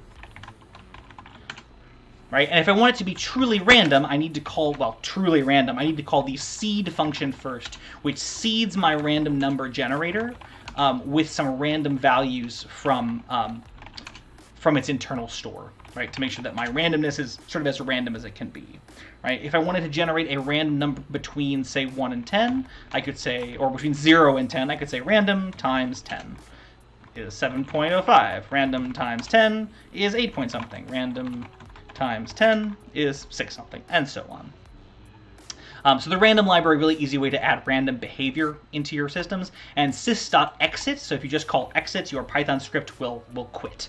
And that can be a handy thing when you get to a state where, like, for example, in this demo I'll show you in a moment here, there is a fail state for the user, and if they fail, the game should print a message that says that they failed and then quit. What this game will do, I built a little reaction tester game. And in fact, if I run it, it'll explain how it works. It says, welcome to the game. When you see the green LED turn on, press your button. If you take too long or press the button for any other LED, you lose. Press the button when ready to begin. Well, here, I'll take you over to the table and we can play along. Table there. All right, press the button when ready to begin. Oh, let's see. You know what I want to do? I want to show the Raspberry Pi display too, so we can see when it prints some things. All right, I'll hit print, and it's going to count me down starting in 3, 2, 1, go. Oh, I pressed it for red. Ah! Now it says I completed 0 rounds and failed because of wrong LED color. Here, I'll take you back over there. There we go. It says, you completed 0 rounds. Congrats. Wrong LED color. Let's try that again. Maybe I can regain a little bit of honor. All right, press the button when you're ready to begin. 3, 2, 1, go. All right, here we go. This is like the worst Twitch variety stream. Oh no! Press button too soon. Shame. I screwed it up again. That's all right. You know, this is obviously like a very simple little game, but it's making use of the variety of things, making use of our LED objects. So I don't want to do a full walkthrough of the code because I feel like just reading code at you is kind of boring, but to give you a sense of its overall structure, which I think is more useful. It starts off by turning everything off. I have a simple all-off function that turns everything red LED off, yellow LED off, green LED off. And this is a good chance to mention that, hey, this is the syntax for how you define a user-defined function in Python.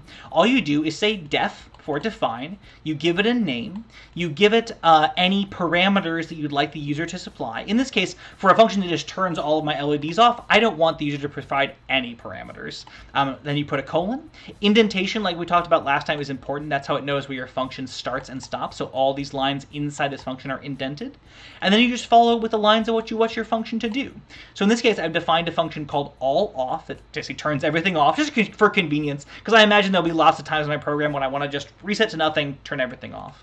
I've also defined this game over function, which I'm going to call when the user fails, as we've seen. It's going to take a parameter called message, and its default value is going to be none. None is sort of like the emptiest of empties. It does not exist. It's a useful default for something like, hey, I'm not sure my user is going to provide anything, so I'll say that my default is none, and then later on I can say, hey, if message is not equal to none, right, so the user actually did give me something, I want to do something with it. In this case, print out whatever my program provided in that slot. Right? So this is what's printing that you completed a number of rounds message, and then if I give it another message as a parameter, it'll print that there too. Then it sleeps for a second, turns all the LEDs off, and then uses this exit function to end the game. Make sense? So that's our syntax for defining user-defined functions that I can then later use. Now you'll notice that this may feel a little bit strange coming from Arduino land, where we would often have, our main loop up at the top of the code, and then subsidiary functions like useful functions sort of more down toward the bottom of the code, where we would get to them later as we're reading through. But let me show you what happens here. Let me move my all-off function to the very end of my code. Right, and run it. And it says all off is not defined in line 38. Line 38 is back up here right at the very start of what I would call like the interesting part of the code. It says welcome to the game, right? Because Python, like we talked about last time, is an interpreted language that runs things one line at a time, one line, then the next, and doesn't have a sense until it gets to a line of code what's going to happen there. By the time it got to line 38, it had never seen a function called all off. So it said, hey, I'm not reading through the rest of this code trying to find it. That function doesn't exist. And that's why these utility functions, this all off and this game over function, are in the code, or defined in the file, defined in the code before they have to be used, right? So if I run this now, and we don't have that error anymore. I will say the common way to have utility functions like this, rather than having, where's my face? There it is. Rather than having like a bunch of functions in your code and then some code that does some things afterward, you might break these additional functions out into another file and then import them into the current one. We'll do that in a later video when we talk about larger projects and using multiple files. But just know that like you would often have a program that would just be sort of the interesting bits, and we'd break these subsidiary functions, these helper functions out into another place where they weren't cluttering up our view of what our program is doing, if that sort of makes sense. Just to give you a little bit more, just a casual glance through the code. Here I'm printing out my welcome message. Here's how I'm implementing the press any button to start. Press the button to get started. It says while not my button dot is pressed, right? So if my button is not being pressed, pass. Pass is a special Python keyword that basically says do nothing. And that's different from sleep, right? Sleep is like pause for a certain amount of time, then carry on doing something. Pass is literally do nothing. You use it in situations where syntactically you have to have something or Python will get confused. Without this pass here, Python is saying, hey, I know the while block should be referring to a block of indented code, but I can't see one. There's nothing here. I can't understand what you're trying to tell me. Should this be my while statement? Is there nothing here? So we put a pass statement in which says do nothing, and now Python can say, say, I see. I have this while loop, and the thing that I'm looping over, well, is this pass function. It does nothing, but I don't care. I'll just do that over and over again. So we use this when we want to have usually a loop that does nothing. Right, so when we press a button, we have our countdown starting in 3, 2, 1. Here, I'll do that on the screen here. Starting in 3, 2, 1. And that's just some print statements that say print a thing, then wait a second, print a thing, wait a second, and so on, down to go. And then I have some logic down here that's a little bit deep to just read at you on the stream here. That handles the button pressing, and if it's pressed too soon, then we game over with this message button pressed too soon, right? We're providing this string as the value of that message variable to be printed out. And then lights up some buttons and various things. And you can trace through this all with the code on the Electronics Master website if you want to. Just know that we're making use of our various things that we've learned tonight about the time function that gets us the current time, the is pressed value of your button function that tells you if the button is pressed or not, using the random function to determine whether, say, the green LED should light up with a 1/3 chance, and if not, the red or yellow LED should each have a 50% chance of lighting up. and then allows the user to sort of play through the game. Like I say, I think it's probably not worth like talking through the entirety of this code because honestly, the program it's not going to be the next Call of Duty, right? It's a little reaction game, but just a way of like exploring what the various functions we've looked at tonight would do. Let's see if I have one more example. I don't think I do. So let me take a quick look at the slide and see what I forgot to talk about. If you have questions or if you want any more fleshing out on this, let me know. But let me flop over to the slides here and see what I forgot to talk about. Nice job with 10 rounds and talking over the program. Oh, did it run 10 rounds? Yeah. Well, I mean, to be honest, I am one of the developers of reactiongame.py, so I'm very, very good at it. I don't like to brag, but I'm number 1 on the leaderboards. That's amazing. Oh, I know what I wanted to talk about. Yes. Built-in functions. Yes. Okay, here's a couple more things that we should talk about. Does it report a score of your actual reaction time, asked Nate? It does not currently, no. It just tells you that you failed. We could make a little program that does reaction time. But no, currently it does not. Here, I'll tell you what, Nate. Let me wrap with you about the couple other things I wanted to make sure I mentioned tonight, and maybe that can be our closing project if we're all still awake. Here, hot beer break. I didn't ask what anyone else is drinking. Is anyone else drinking something interesting tonight? As always, no pressure, but I'm on 22 weeks of unique -1 beers, so looking for suggestions if you have them. Nate's hydrating, very good. Oops, let's see here. So cold beer is important, yes. So a couple other little assorted topics to hit, and I know I've jumped all over the place in terms of my slides, but I think we found a pretty good flow for the evening. In terms of, just to put a little bit more formality into the gpiozero module, it is already installed. However, if you go back later and try and run this code, and for whatever reason in your system on your Raspberry Pi it is not installed, I wanted to point out this is the command that you would run in a terminal to install this package. Sudo pip3 or sudo pip3 install gpiozero. It'll ask you if you want to use up some storage space in your Pi. You hit yes, and it installs for you. Just a little thing to point out. Some other little things to mention. So we've looked at using functions from various modules and libraries this evening, but Python comes with a bunch of useful built-in functions that we don't have to import to use, one of them being the import function. We've made use of a bunch of these already. We have the print function, which just prints things out. We have the string function that we looked at last time that takes a number and gives us sort of a text representation of it so we can print it out, or the int function, which takes a string that looks like a number and makes it into an actual number. We have lots of functions that are related to math absolute value, minimum, maximum, raises something to a power. And then we have various things that are useful in working with data. So the range function that generated that ranged list of numbers from one number to another. These other ones we haven't seen yet, but we certainly will. List, tuple, dictionary, map, filter. We'll get to all those in a class that we talk about data structures in Python in more detail. But all of the reason you don't have to do, say, from something import print is that when you're running Python by default, you get a list of, built-in functions that are given to you for there. And I put a link in the slides to the Python reference, docs.python.org, with all the built-in functions that you get. Some of them are a little bit esoteric. I have never had to use the ID function in a particular, it gives you the unique ID of an object, which is not particularly useful for my purposes, but you have it. You have things like make a float out of a number, see what the attributes of an object are, various things. So if you're interested in seeing what all of the built-in functions are, there is a list just in the documentation that tells you.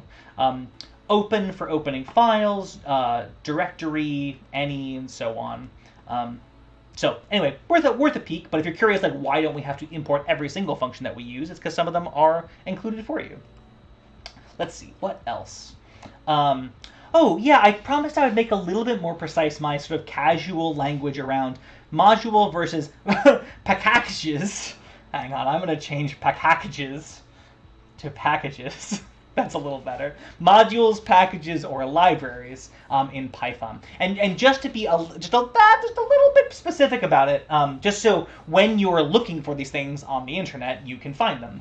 They are all ways, like I say, of sharing your code or somebody else sharing their code with you.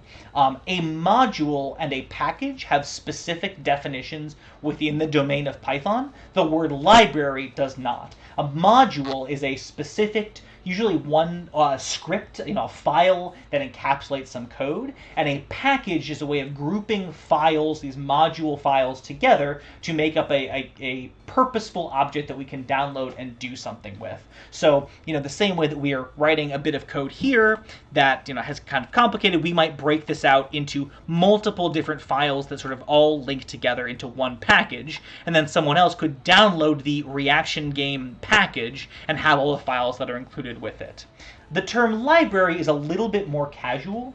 Library is usually just an overall term that means, some collection of code and code-like objects that someone's put out into the world for other people to use.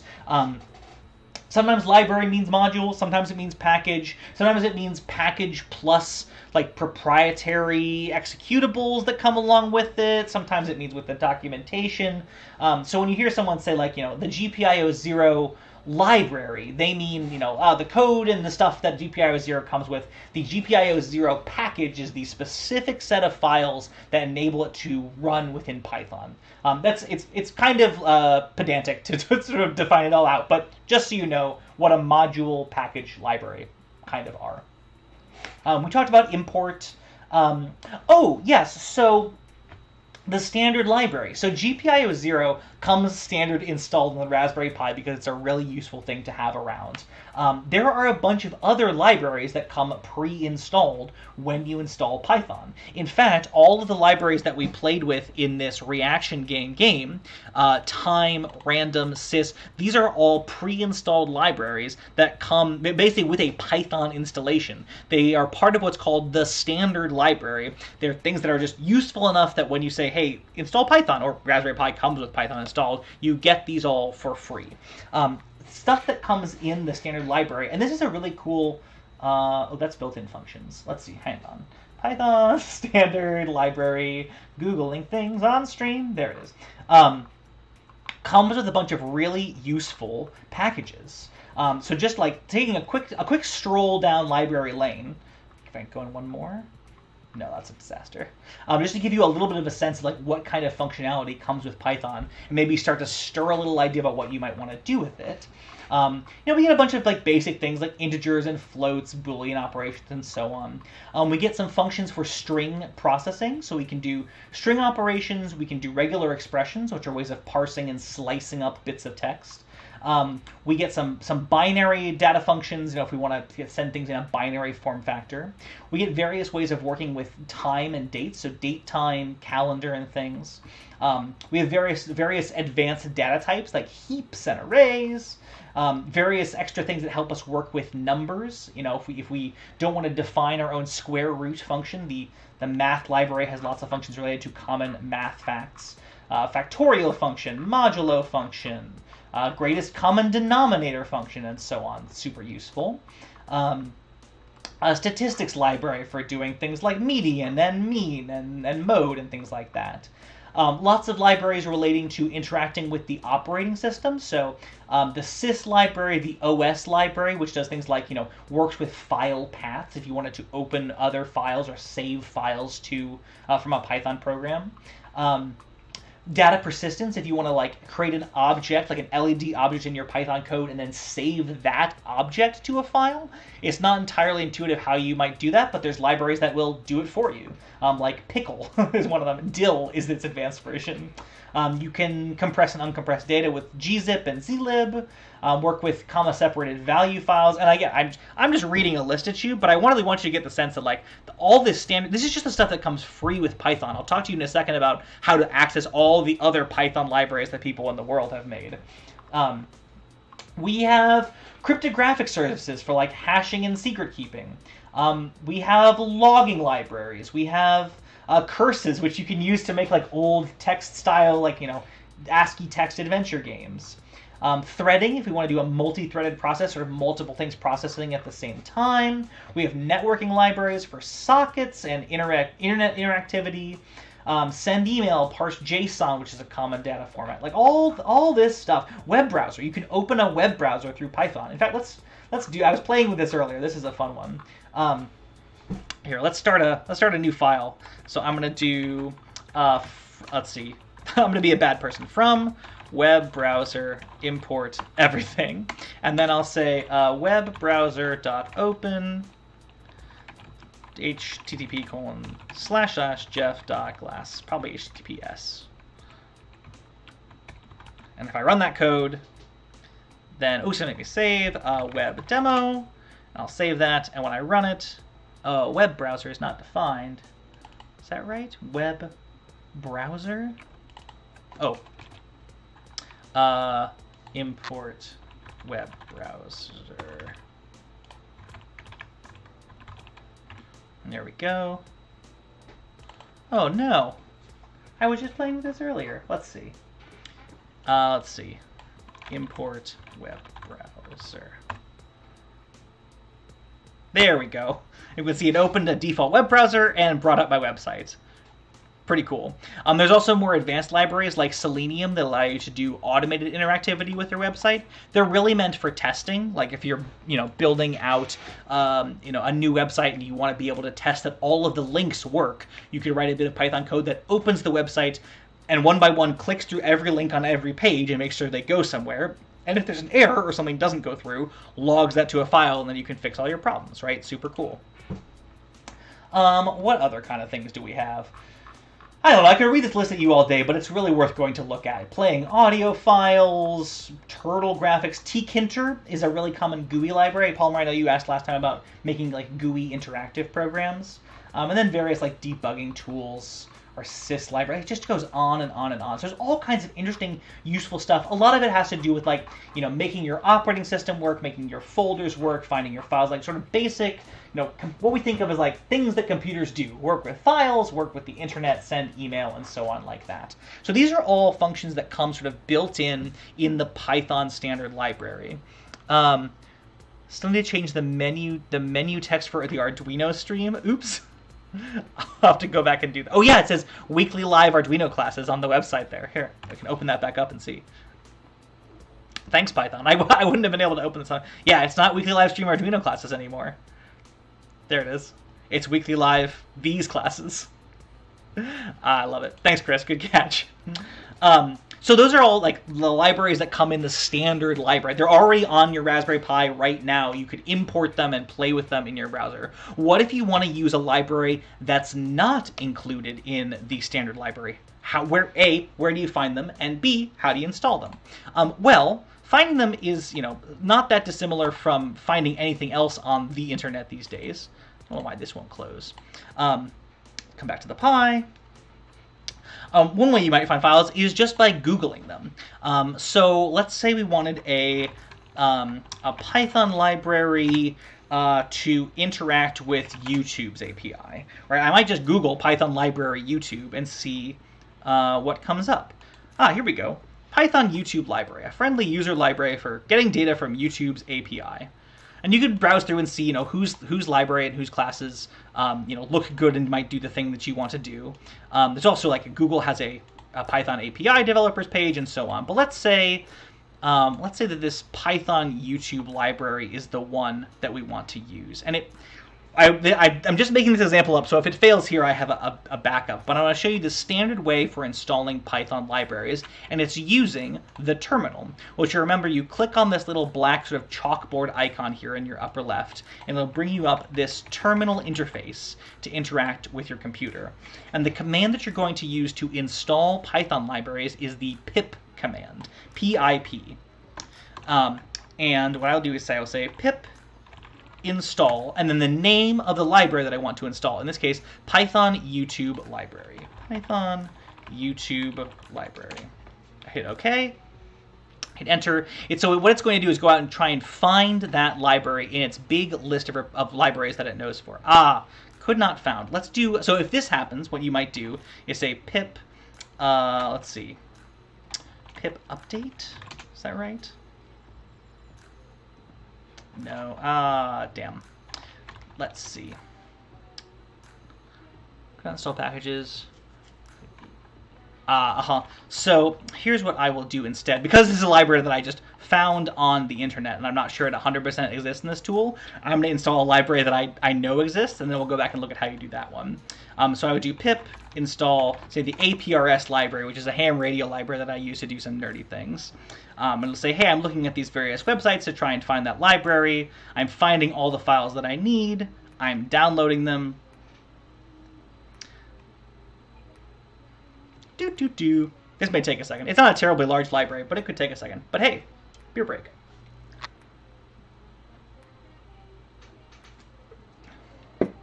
This is also doing this over the Wi-Fi. I don't have the Pi hooked up to Ethernet at all, which would certainly help with speed here.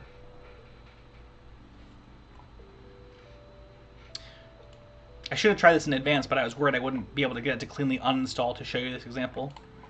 It's interesting that this is not on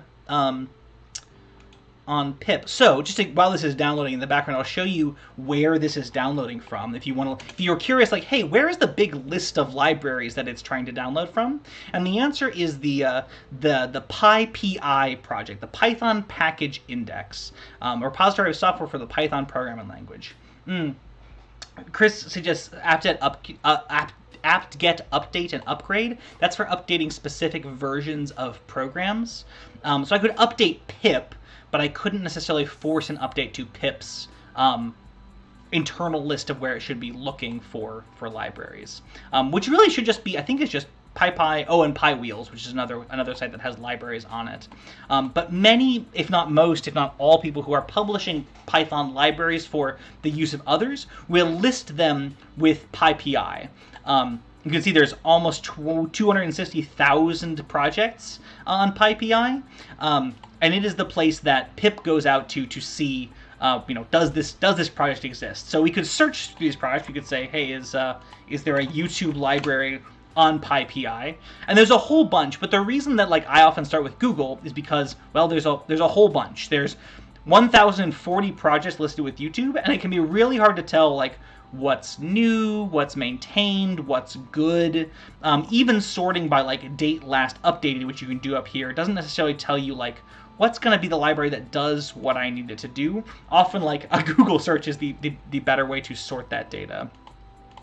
But now we can see, if we come back to our thing, APRS library has downloaded. You can see it also downloaded the bit array and kiss libraries, because the libraries themselves can also depend on other libraries. They can say, hey, I'm going to need some functionality that these other libraries provide, import that and download them along with me. And pip is smart enough to say, okay, well, if APRS needs bit array and kiss, I'll download and install those too.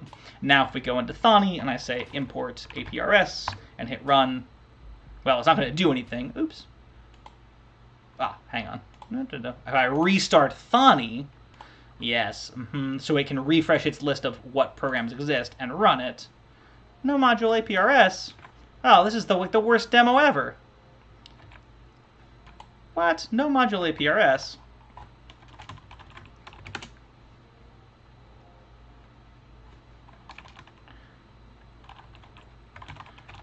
Well, this is the worst demo ever. I failed twice. I don't know why that's not working. Why is this not?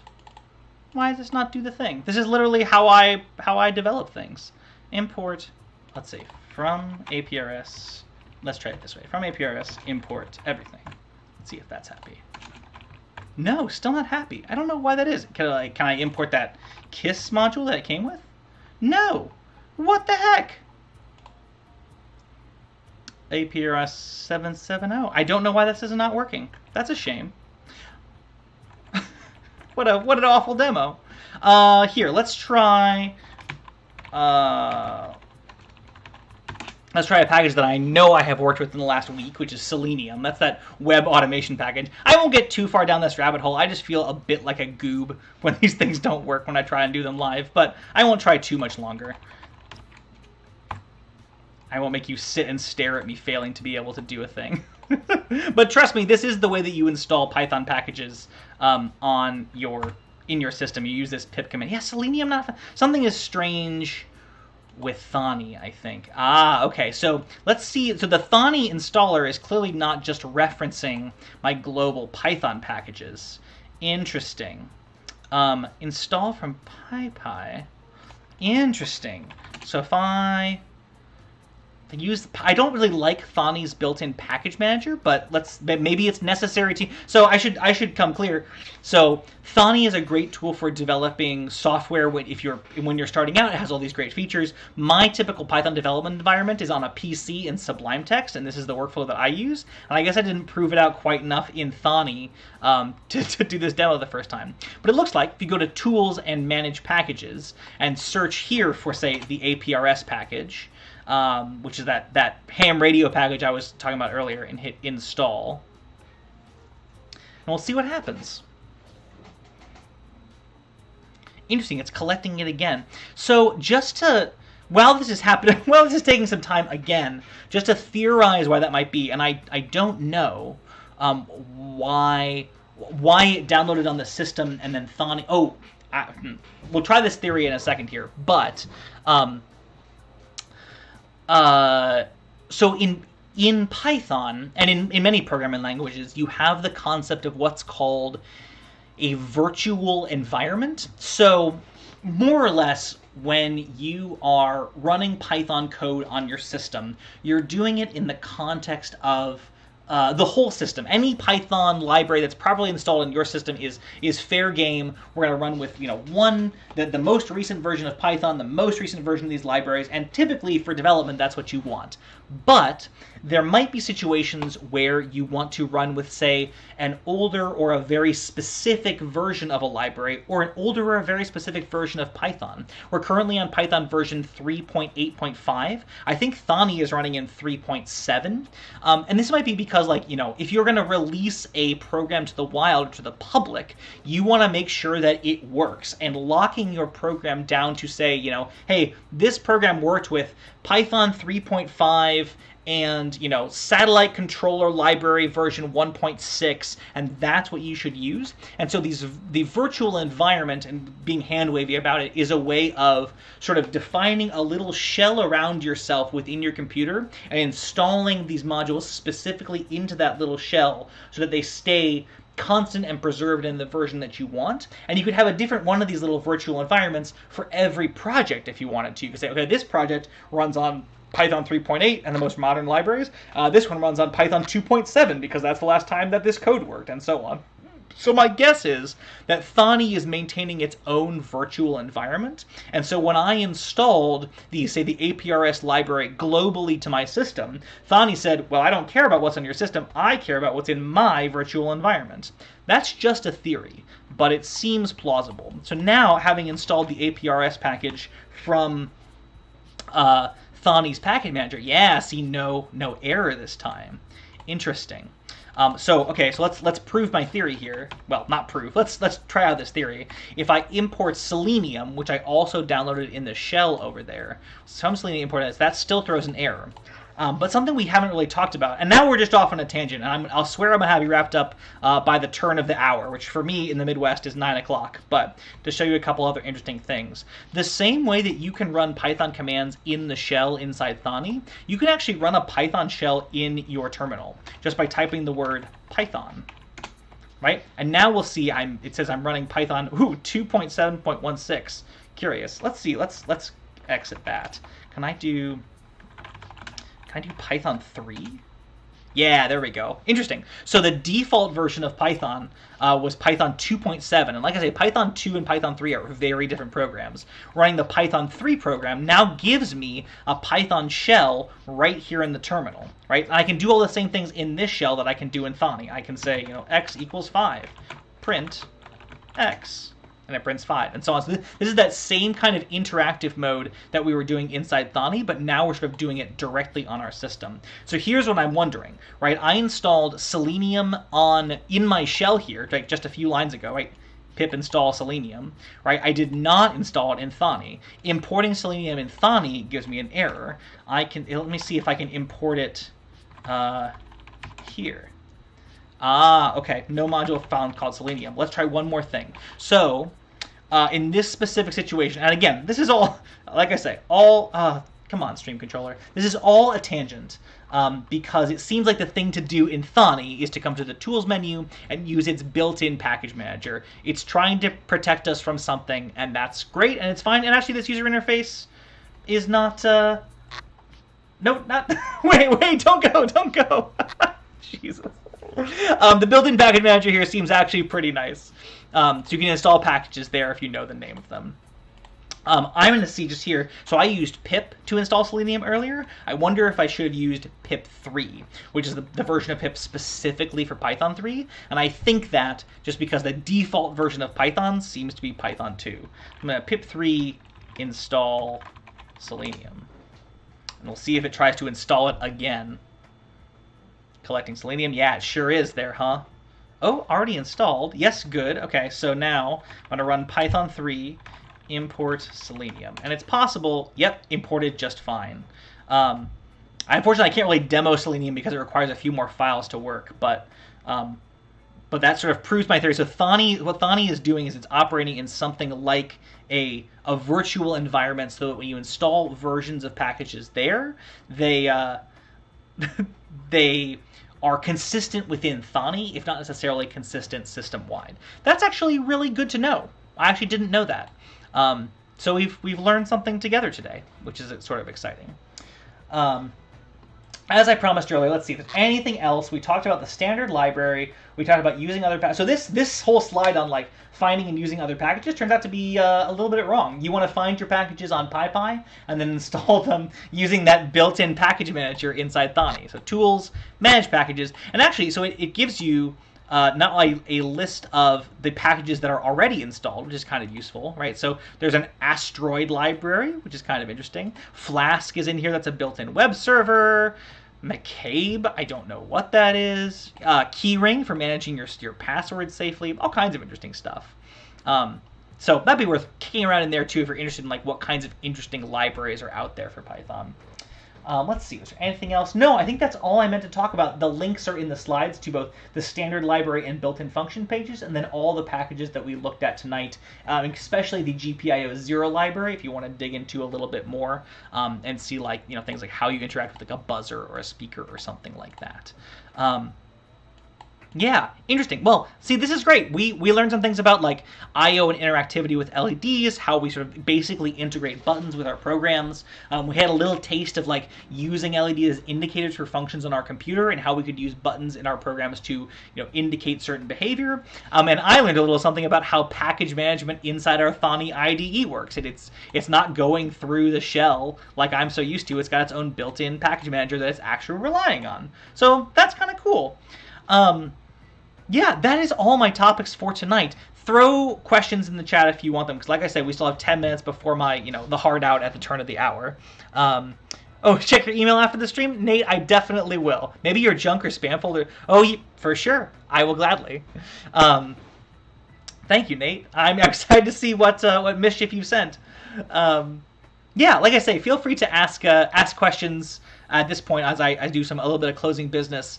I think, so as you all know, I took last week off from the stream, and I think going forward, at least for the time being, and I've only been back at work a month, but I think every other week is going to be more sustainable than every single week. And partly, I think I mentioned this earlier, I did a whole write-up on how like the streaming setup works. But one of the things I muse about in there is I sort of documented what the process of preparing for a stream looked like, at least in terms of time.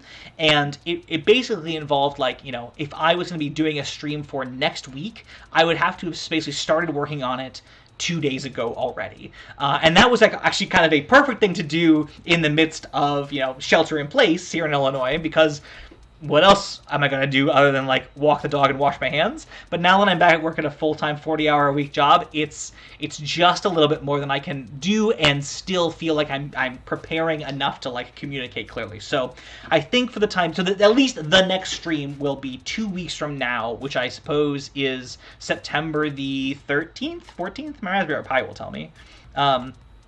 September the 13th will be the next one. So we will... We'll do this at that point, and that lesson I think will be a little bit more about Python data structures, and we'll also get a little bit into web interactivity. So I sort of hinted at this earlier, but there are some additional ways of putting data together into a Python program that are a little bit more powerful than just a list. We have things called dictionaries and sets that allow us to sort of handle data in a more advanced way. And the way that I think might be fun to demo that possibility is to pull some data down from a website and parse it using a web parsing library, and then take some actions based on it. And to do all that, we're going to need to know about how dictionaries and sets and these other structures work. So that's, I think, where we're going to go in a couple weeks' time. Not 100% sure. Like I say, I have not yet started the development on it, just because it is a little bit further out in the future, but I think will be where we'll go. And web scraping will be kind of a fun topic. Things like, look at the Weather Underground website, and if there's a tornado warning, sound off a buzzer, right? Could be a thing that you do. And that's the kind of thing that, Raspberry Pis are good at. It involves, some physical interactivity, a buzzer, LED switch, what have you, and some, computer-y stuff. Like, reaching out to a web server and getting information off it is non-trivial for an Arduino. It's pretty trivial for a Raspberry Pi. Let's see, Chris asks, curious about development on a Windows machine and how to get that program onto a Pi. Ooh, yeah, I can talk about that real quickly for sure. Could a Pi run a train tracker for your nearest CTA station? For sure. Yeah, you would. There might be two different ways you could go about it. One would be like the web scraping way, right, where your Pi literally loads up a website and says, okay, well, the thing that holds the times that the next train are coming is this slice of the web page. I'll suck that data out and do something with it. The other would be, I believe the CTA, at least the Chicago Transit Authority, has what's called an API, an automatic programming interface for their data, and that's a way of saying, hey, instead of the CTA would prefer, rather than downloading the HTTP website, the whole everything with all the formatting and everything, if what you really want to know is the time the next train is coming, they'll provide you a simpler way to reach out to a very specific URL with some specific parameters that will essentially allow you to ask over the internet for that specific piece of data. And so these APIs are sort of a programmatic way to ask endpoints on a network or the internet for that data. I think the CTA has one specifically for that kind of functionality for people building train tracker apps and something like that. But either way, a Raspberry Pi would be a great way to build something like that. Whether you were scraping the data off the website or just displaying a website that the CTA had, or doing something interesting with your own data there. So yes, that's exactly the kind of thing you could do, whether you were doing like a physical model or something like that.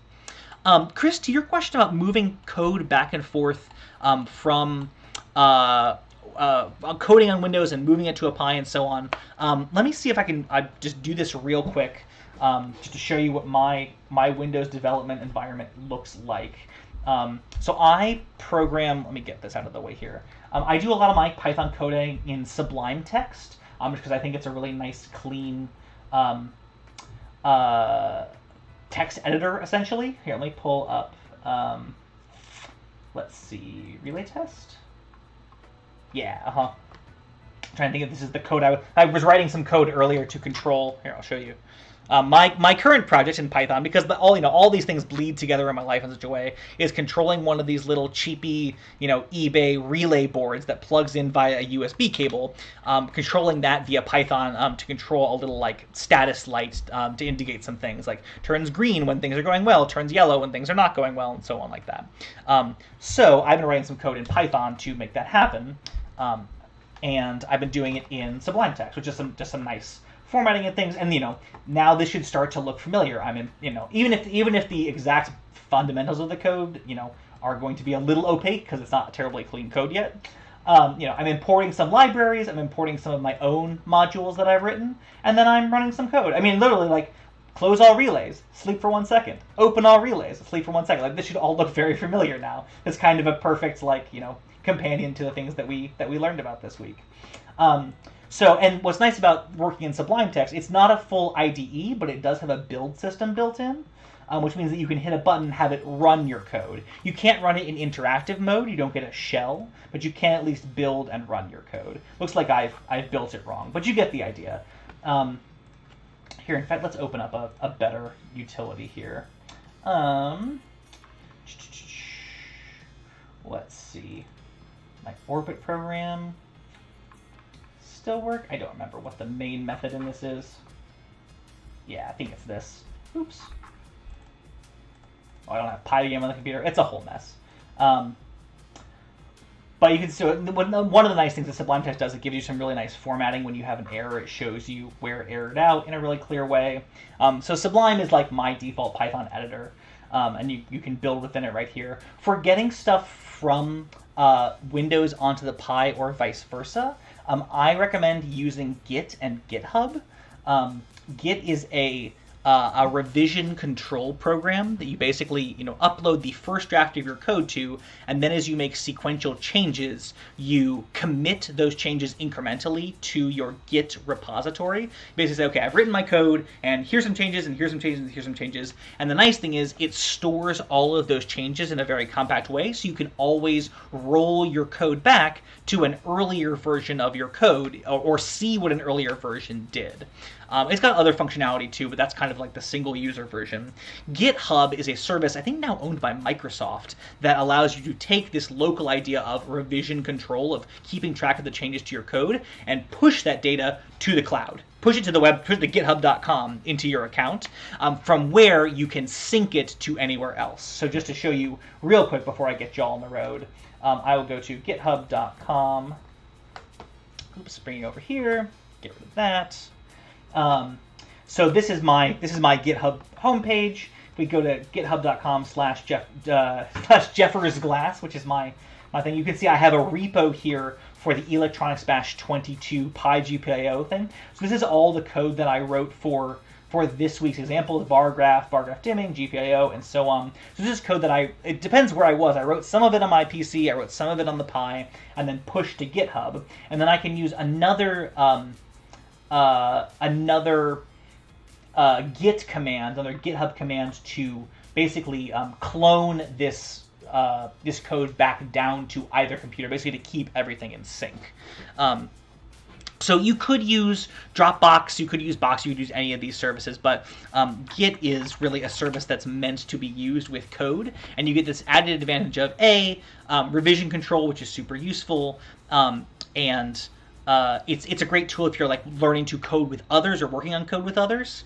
It has sort of tools built in for interoperability with other people. It's a little bit much for me to go into a demo of right now. The one thing I would say, if you're trying to get into Git, a thing that was a formative moment for me is the typical way, the canonical way of interacting with Git is through a shell. On Windows, you have the git bash shell, which looks a lot like our Windows shell, and you issue it text-based commands. And it's a little bit cumbersome and a little bit opaque. So for me, I like using it. It'd be a little hard to see this on the internet there. I don't know that I can zoom in on it, but using the Git GUI, which basically gives you a graphical user interface to Git, makes things just so much easier. So basically, when I'm writing code on my computer and I'm looking to update it, I make all my changes. I hit rescan that figure out what's changed. I hit stage changed, which is staging basically says to identify what files I'm going to put into the next sort of revision of code. I commit them, the commit button, I push them to the cloud, and they're just there.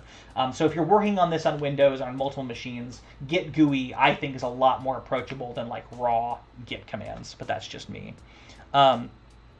Git GUI, so Git works for any file type.